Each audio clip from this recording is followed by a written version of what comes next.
ঘন ঘন লোডশেডিংয়ে উৎপাদন ব্যাহত হচ্ছে শিল্প কলকারখানায়। বিস্তারিত জানাতে গাজীপুরের ভোগড়া এলাকায় একটি পোশাক কারখানায় আছেন সহকর্মী রাজিবুল হাসান। সরাসরি যাচ্ছে তার কাছে।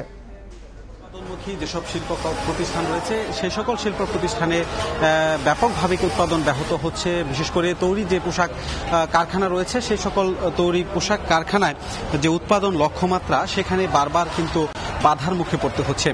আমি রয়েছি গাজীপুর মহানগরীর একটি পোশাক কারখানার ভেতরে। আপনারা দেখতে পাচ্ছেন যে এখানে এই তীব্র গরমের মধ্যেও পোশাক শ্রমিকরা তাদের যে উৎপাদন লক্ষ্যমাত্রা যে টার্গেট সেটি ধরে রাখার জন্য অব্যাহতভাবে কাজ করার চেষ্টা করছে। যদিও কিছুক্ষণ পর পর বিদ্যুৎ যখন চলে যাচ্ছে তখনই তাদের কাজে ব্যাঘাত ঘটছে। বিশেষ করে আমি যদি বলি 1000 যে শ্রমিক 1000 শ্রমিকের একটি কারখানায় 1 মিনিট অর্থাৎ বিদ্যুৎ যদি একবার শাটডাউন হয় তাহলে হিসেবে দেখা গেছে এখানে যারা ইলেকট্রিশিয়ান যারা কর্তৃপক্ষ তাদের কাছ থেকে আমরা জানতে পেরেছি এই সমীকরণ যে একবার যদি আসলে লোডশেডিং বা বিদ্যুৎ বিভ্রাট হয় অর্থাৎ প্রতিটি শ্রমিকের মেশিনে এক মিনিট করে সময় নষ্ট হয় তাহলে 1000 শ্রমিকের 1000 মিনিট নষ্ট হচ্ছে, যেখানে হিসেবে দেখা যাচ্ছে প্রায় 16 ঘন্টার উপরে সময় নষ্ট হচ্ছে শুধুমাত্র একবার যদি বিদ্যুৎ চলে যাচ্ছে। এরকম কিছুক্ষণ পর পর অর্থাৎ সারা দিনে কিন্তু বেশ কয়েকবার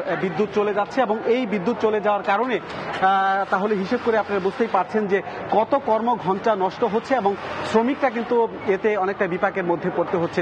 শুধু কর্মঘণ্টাই নয়, এর কারণে কিন্তু যে পণ্যের যে দাম সেটিও কিন্তু বেড়ে যাচ্ছে। এছাড়া যারা এখানে আসলে কাজ করছে শ্রমিকরা তাদের কিন্তু এই তীব্র গরমের মধ্যে যখন বিদ্যুৎ চলে যাচ্ছে বিকল্প বিদ্যুৎ যখন কিংবা বিকল্প যেসব জেনারেটর ব্যবহার করা হচ্ছে সেই সময়ের মাঝামাঝি সময়টাও কিন্তু তাদের অনেকটা দুর্ভোগের মুখে এখানে পড়তে হচ্ছে।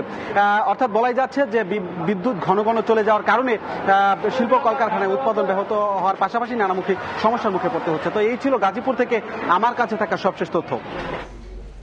সরাসরি যুক্ত ছিলাম গাজীপুরে।